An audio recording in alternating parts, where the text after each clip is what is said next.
بسم اللہ الرحمن الرحیم۔ رسول اللہ صلی اللہ علیہ وآلہ وسلم نے ارشاد فرمایا، اے عائشہ، یہ جبرائیل ہیں، تمہیں سلام کہتے ہیں۔ بیان کیا کہ میں نے عرض کیا، وعلیکم السلام ورحمۃ اللہ۔ آپ دیکھتے ہیں جو ہم نہیں دیکھ سکتے۔ ام المومنین کا اشارہ نبی کریم صلی اللہ علیہ وآلہ وسلم کی طرف تھا۔ رسول اللہ صلی اللہ علیہ وآلہ وسلم نے ارشاد فرمایا، آدم علیہ السلام کی تخلیق اور قیامت کے درمیان دجال سے بڑھ کر کوئی فتنہ نہیں۔ رسول اللہ صلی اللہ علیہ وآلہ وسلم نے ارشاد فرمایا، جو شخص اپنے رب کا ذکر کرتا ہے وہ زندہ کی طرح ہے، اور وہ شخص جو ذکر نہیں کرتا مردہ کی طرح ہے۔ رسول اللہ صلی اللہ علیہ وآلہ وسلم نے ارشاد فرمایا، چغل خور جنت میں نہ جائے گا۔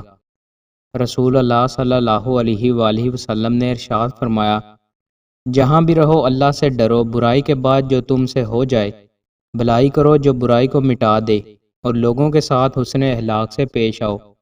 رسول اللہ صلی اللہ علیہ وآلہ وسلم نے ارشاد فرمایا، جب تم میں سے کوئی کسی ایسے شخص کو دیکھے جو مال اور شکل و صورت میں اس سے بڑھ کر ہے، تو اس وقت اسے ایسے شخص کو بھی دیکھنا چاہیے جو اس سے کم درجے کا ہے۔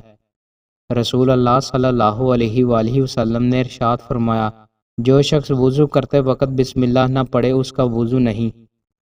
رسول اللہ صلی اللہ علیہ وآلہ وسلم نے ارشاد فرمایا، جو شخص اپنے مسلمان بھائی کی عیادت کرتا ہے تو اس کا ثواب اتنا ہے کہ اگر عیادت صبح کے وقت ہو تو شام تک 70,000 فرشتے اسے دعائیں دیتے رہتے ہیں، اور اگر شام کا وقت ہو تو صبح تک 70,000 فرشتے اسے دعائیں دیتے رہتے ہیں۔ دوستوں، مزید اچھی ویڈیوز کے لیے ہمارے چینل کو سبسکرائب لازمی کریں۔ بہت شکریہ۔